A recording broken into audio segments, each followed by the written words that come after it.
Well, many flags like those behind me are flying at half-staff today.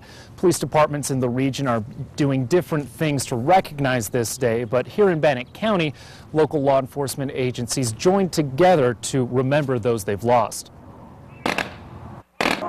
Carol, welcome to your first full night of regular rodeo. The doors opened just about 10 minutes ago. Not too many people pouring into the seats yet, as you can see. So if you're watching me now, you've still got a bunch of time to get down here, get your $18 general admission ticket, and get a really good seat.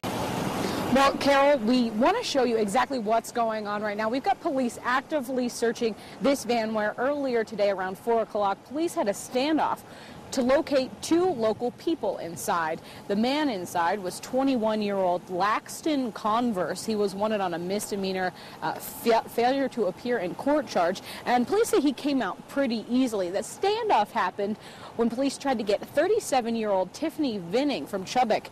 Well, Jeff, you know, we've only had two practices in between the last scrimmage and the scrimmage going on today, and I spoke with head coach Mike Kramer before everything got going, and he told me he was just hoping to see his team continue to work on what they started last fall. As you can see behind me, the scrimmage is still going on. The offense is going in right now for touchdown, potentially number 6. They've had 5 already today, and through that there has been plenty of moments of brilliance, but it's been hard to get kind of the big picture because there's been quite a few key players missing due to injury, including John Van Vliet and Eric Jacobson, who are both on the offensive line. Now, coming up tonight at 10, I will hear from some of the players and head coach Mike Kramer of what they kind of thought about everything today. It seems like it's been a pretty successful outing so far, but like I said, at 10, I will have exactly what they think about the outing today. And then, of course, the final scrimmage is a week from Saturday, again here in Holt Arena.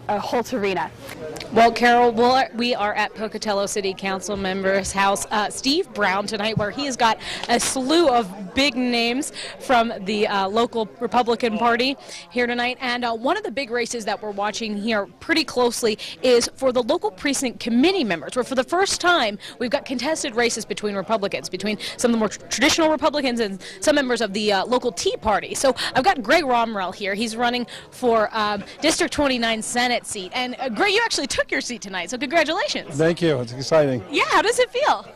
Wonderful. Terry is a great man, and he and I have been friends for years and years and years, and I was hesitant to run against him to start with, but the day after I announced, he came to my dental office. We had a talk, and whoever wins, the other guy is going to support him, so we're off and running good. Congratulations. Well, tell me why this precinct race is so important, why these committee members are so important. The precinct people are really the ones that control the elections. They get the public out, they make the door-to-door contacts, they go to the state convention and represent the party, they write the party's platform. It's really a little-known, powerful position in the party. The senators, the legislators, all really kowtow to the precinct people. Interesting. So we are keeping a really close eye on that here tonight, and it definitely plays into that idea of a closed primary that we had today. And we got to talk to some of the people at the polls today about how they felt about coming out for the closed primary. Check it out.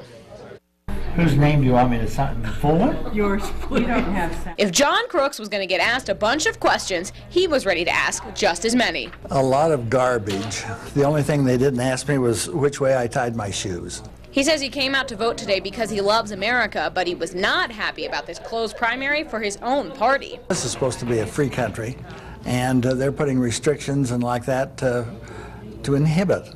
And these feelings cross the aisle. Jenny Hawk is a Democrat and feels the same way. So I didn't like that particularly because I do feel that if you like someone and you think they'll do a better job, then you should be able to vote for them.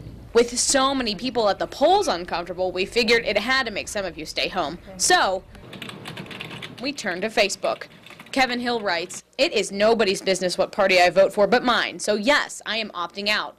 Mackenzie Morris agrees. Likewise, I was all prepared to vote this year until this change got approved. Conica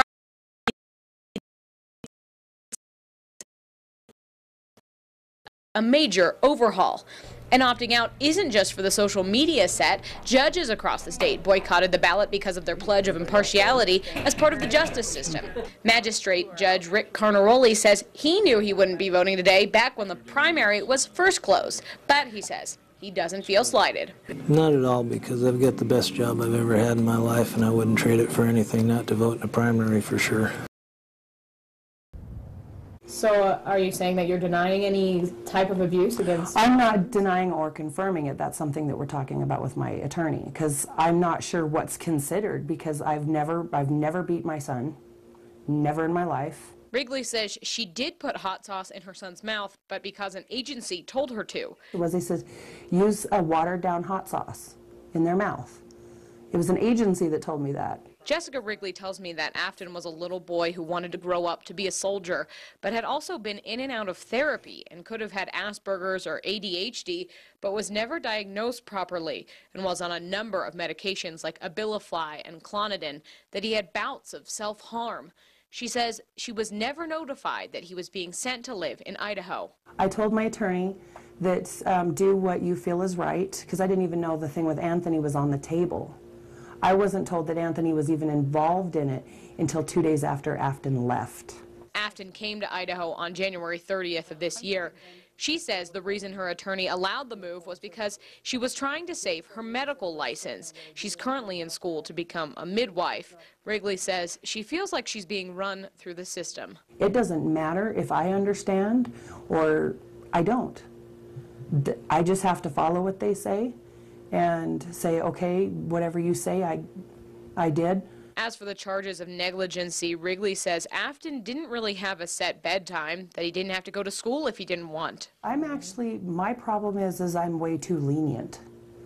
I'm one of those, if they're not hurting each other, they're okay. I've been told I am way too lenient on my children. I let them get away with everything. I let them do basically whatever they want. Do you think that leniency translated into neglect in the eyes of CPS? Possibly. I don't know. I don't know what they viewed as what. She says people are blaming her for Afton's death and spreading rumors that she broke his arm or burnt him. CPS did not confirm those with us. After remaining calm throughout our interview, Wrigley broke down when she showed me Afton's picture. This is what people should be focusing on. He's living on now through 14 other children. And we'll never get a hold of him, not because I put him in the system, not because anybody put him in the system, because some sick son of a beat him to death. For director Emmett McKinley, seeing his words come to life is all worth it. To see it like this is better than I ever could have expected. I literally, there are times that it's hard not to cry. I mean, I'm like, wow. And then I get giddy and jump up and down and like spin a little circle. He found the Scotts building through family members living in Lava Hot Springs, and shooting here actually saved the crew a bunch of money. The production makes use of all 5 floors of the building. Even the old elevator shaft plays a starring role. But obviously the real stars are the actors. Serpent in the Bottle is a psychological thriller. It pulls influence from Alfred Hitchcock to South Park. Kimberly LaFerriere plays the female lead and says working on the film has been a fresh adventure. It's exciting. Everybody's so nice and they're just so dedicated. And I love indie films because you have so much more creative input in the project, and yeah, they're amazing. The crew says the people in Pocatello have been great too. They filmed in several spots all over town, and McKinley says he's made a lot of friends he's going to miss. Pocatello's been a blast. The people have been amazing. So where can you see the movie? McKinley's hoping for Park City. I think we're hoping for a festival run and maybe more. I want to win Sundance or Cannes. Yeah, I want to win Sundance. As the ground breaks in American Falls, the city's employees are celebrating. We are ecstatic. This is a day we've been waiting for a long time, and so it's just been I almost can't believe it because we've been working on it for so long. Mayor Amy Manning says her city council realized the wastewater treatment plant was a problem when they started thinking about economic development. American Falls is the best place on earth, so to bring people here and to bring in new businesses, we'd have to increase our capacity at the treatment plants.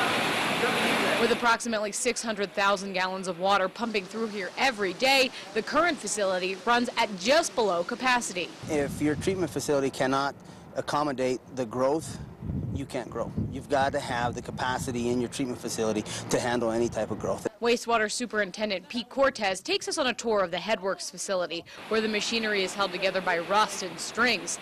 The state-of-the-art plant being built will vacuum wastewater through filter plates and treat organic waste without those smelly drying beds.